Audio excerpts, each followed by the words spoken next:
जय संतोषी माँ। आज शुक्रवार के दिन सुनते हैं शुक्रवार व्रत की कथा। पौराणिक मान्यता के अनुसार एक बुढ़िया थी जिसके 7 बेटे थे। सातों भाइयों में से एक बहुत ही निकम्मा था, तो बाकी बहुत ही काबिल व मेहनती थे। इसलिए बुढ़िया हमेशा निकम्मे बेटे को बाकी 6 भाइयों का जूठा खिलाती थी। एक दिन निकम्मे बेटे की पत्नी ने कहा कि तुम्हारी माँ तुम्हारे साथ बहुत भेदभाव करती है, पर उसे यकीन नहीं हुआ। एक दिन सच जानने के लिए सिर दर्द का बहाना कर वह रसोई में ही चादर ओढ़ कर लेट गया। माता हमेशा की तरह जब 6 भाइयों को खाना खिला चुकी, तो 7वें के लिए सबकी जूठन से खाना परोस 7वें बेटों को उठाने लगी।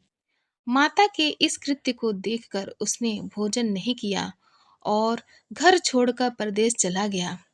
जब वह जाने को तैयार हुआ, तो पत्नी का ख्याल आया, जो पशुओं के बाड़े में गोबर के उपले बना रही थी।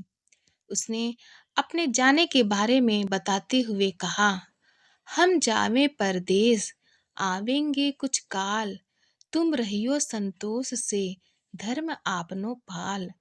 वहीं पत्नी ने भी इसी लहजे में जवाब देते हुए कहा कि जाओ पिया आनंद से, हमारी सोच हटाए, राम भरोसे हम रहें, ईश्वर तुम्हें सहाय। दो निशाने आपने देख धरु से धीर, सुधिमति हमारी विसारियो, रखियो मन गंभीर। अब निशानी मान तो कहा कि मेरे पास तो तुम्हें देने के लिए कुछ भी नहीं है, सिर्फ यह अंगूठी है, यही रख लो। साथ ही उसने पत्नी से भी निशानी मांगी, तो उसने कहा कि मेरे पास तो कुछ भी नहीं है, यह गोबर से सने हाथ हैं, उनकी छाप ही साथ ले जाओ। अब पीठ पर पत्नी के हाथों से बनी गोबर के छाप लिए वह चल पड़ा। परदेश में पहुंच गया।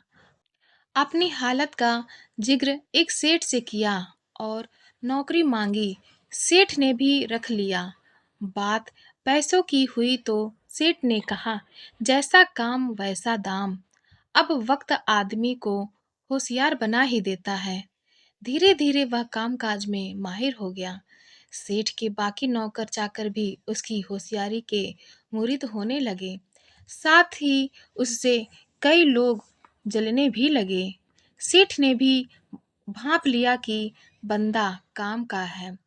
धीरे धीरे सेठ ने उसे अपना बही खाता संभालने का जिम्मा दे दिया और उसकी ईमानदारी से खुश होकर एक समय बाद सेठ ने उसे मुनाफे का हिस्सेदार बना लिया। उधर उसकी पत्नी की बहुत दुर्दशा हो रखी थी। उसकी सास जेठानियों ने उसका जीना हराम कर रखा था। एक तो घर का सारा काम उससे करवाती, ऊपर से खाने को भी घास भूस की रोटी मिल जाती तो गनीमत होती। एक दिन वह पास के वन से लकड़ियां लेने गई, तो उसने देखा कि कुछ महिलाएं वहां कथा कह रही हैं। जब उसने महिलाओं से पूछा कि यह व्रत कथा किसकी है, तो उन्होंने बताया कि संतोषी माता की व्रत कथा कह रही हैं। उसने पूछा कि उसे भी इस व्रत की विधि बताएं। अब उसे रास्ते में मंदिर भी दिखाई दिया। वह माता के चरणों में लेट गई और कहने लगी कि हे माँ, मैं क्या करूँ, मेरा कल्याण करो। माँ ने भी उसकी पुकार सुनी। वह लकड़ियों को बेचकर प्रसाद के लिए गुड़ चना लाई और शुक्रवार का उपवास किया। वह कुछ ही दिनों में उसे पति की चिट्ठी मिली, साथ ही पैसे भी आने लगे।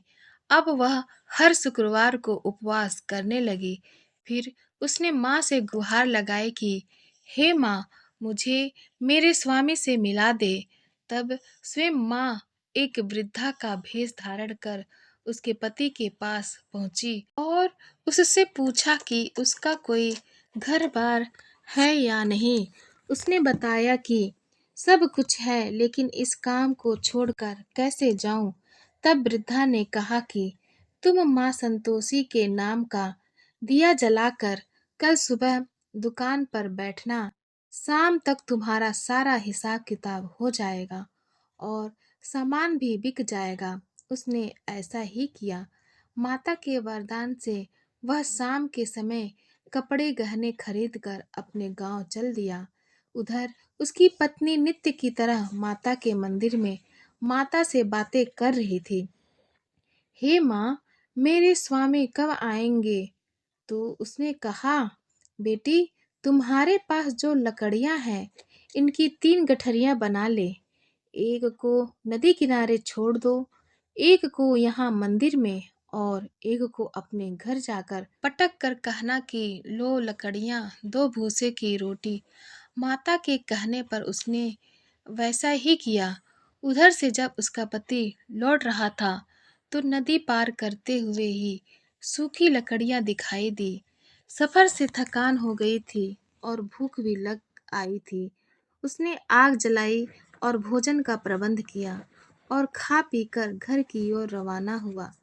जब वह घर पहुंचा तो उसने सुना कि उसकी पत्नी ने लकड़ियों का गट्ठर आंगन में पटक कर कहा कि लो सासू जी, लकड़ियों का गट्ठर लो और भूसे की रोटी दो।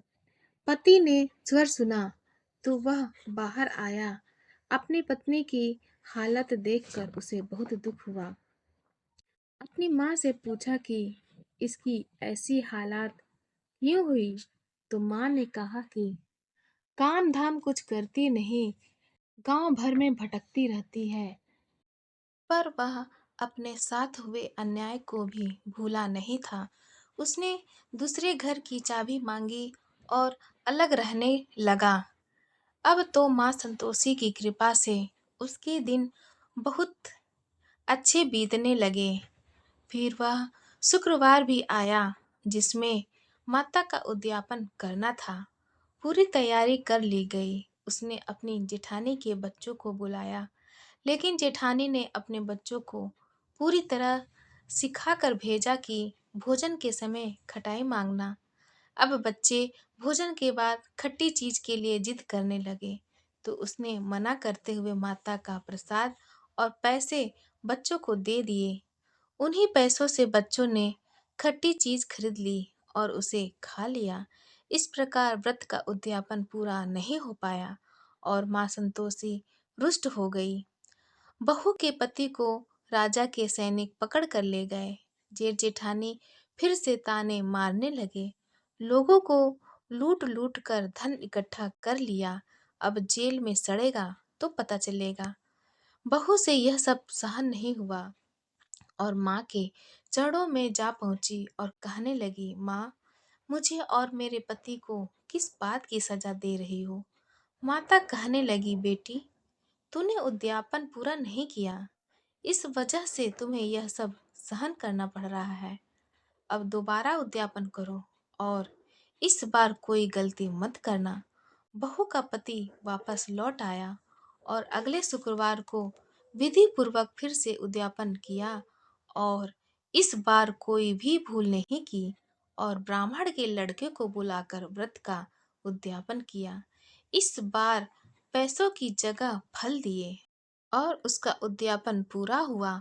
माँ संतोषी की कृपा से जल्द ही बहू ने एक सुंदर से पुत्र को जन्म दिया और बहू को देखकर पूरे परिवार ने संतोषी माता का विधिवत पूजन करना शुरू कर दिया और उनका परिवार सुख से जीवन बिताने लगा। कथा अच्छी लगी हो तब आप हमारे चैनल सनातन कथा संग्रह को लाइक करें, शेयर करें और सब्सक्राइब करें। धन्यवाद।